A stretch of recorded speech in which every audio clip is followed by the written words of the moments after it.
to thank you for inviting me. I'm deeply honored to be able to be here with you this evening to talk about someone whom we all knew and all admired and all loved, and that is Dr. Gloria Dickinson. Just very briefly, I thought of something when it was mentioned that I served as a delegate for the Democratic Convention. After her passing, I remember talking with Kim Pearson. We were saying that we were glad that she was able to see the election, and it was something that it just, for someone for whom history was so important, it was just a small thing to be thankful for, that she was able to see that moment take place. These, my comments are geared toward understanding her as someone who studied the discipline of history, but also lived history, and for whom the imperatives of history were not something that we understand in an abstract way, but really core to who she was as a person. And so I'll start. When Dr. Gloria Harper Dickinson made her transition on January 18th, 2009, she left behind an amazing, inspiring, and deeply important body of contributions.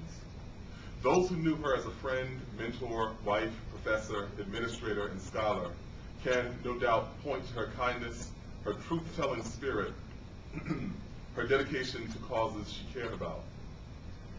It is an unspoken truth that historians become subject to our own protocols once we pass on, and a difficult one that Gloria has become part of the historical tradition that she dedicated her life to preserving. It is a comment on her commitment and character that she remained loyal to her causes and institutions, not for years, but for decades. Few of us remain at a single institution for more than a handful of years. Gloria served this one for 3 decades. As her colleagues, friends, and students, there is little that I can tell you about her character, commitment, and generosity that you don't already know. As a historian, I find it worthwhile to think about her in the context of her times, to muse about the ways in which future observers may point to her as an example of so much we find to be important in the times we live in and the communities we serve. I was once told that the PhD is like a driver's license. Once you gain one, you can travel far beyond the place where it was granted.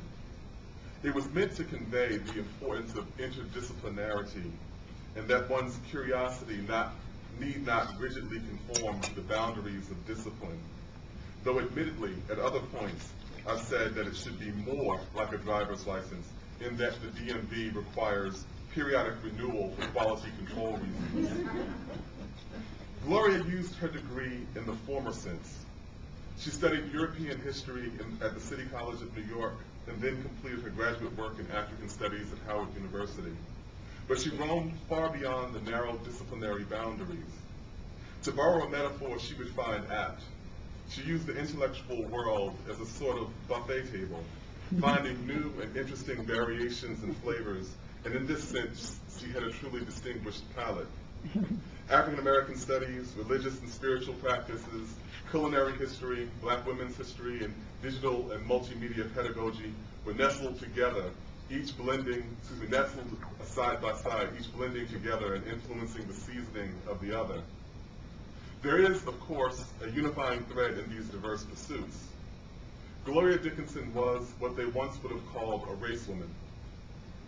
It is not uncommon for us to find personal ties to our scholarship. The choice of a scholarly topic is sometimes a bit of a personality profile as well. But in the case of Gloria, I think it's possibly the other way around, that we can't properly appreciate her scholarly contributions without understanding who she was as a person. In the tradition of the race women of old, she placed the advancement of the communities she cared for at the center of her priorities. In Telling Histories, Black Women Historians in the Ivory Tower, Deborah White argues that Black women have traditionally had a more difficult route to telling their own truths about the past. Writing about the 19th century Black club women, historian White remarked, "This cohort of intelligent, articulate women were revisionist historians before the history of black women was recorded.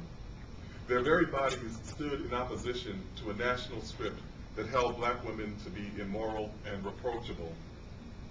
Dr. Dickinson believed that scholarship served a vital role in our lives, but we would be remiss to overlook the way that her life, her grace, tireless commitment, and regal personal bearing marked a commonality with that early generation of women who were historians without written history. It is an old injunction of our craft that we must heed history lest we repeat the mistakes of the past. But Gloria Dickinson went beyond that. She lived according to these responsibilities and mandates that her particular history as a black woman bequeathed to her. It is in this light that we understand her steadfast and visionary leadership of the Association for the Study of African American Life and History, her stewardship of the African American Studies Department at the College of New Jersey, and her abiding commitment and service to her beloved AKA sorority, Alpha Kappa Alpha sorority. They form a natural outgrowth of her intellectual vision, a nexus between her scholarly interests and her human ones. Any fair assessment of Gloria Dickinson has to begin with the title Institution Builder. And again, this role was key to understanding both her scholarly interests and her personal ones. It is no coincidence that AKA occupied such a treasured place in her heart as a historian.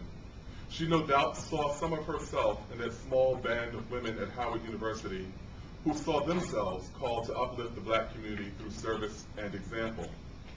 Writing of the founders of the sororities, she noted, in fact, all the black Greek letter organizations defined a mission that included service, in sharp contrast to the social foci of white fraternities and sororities. So strong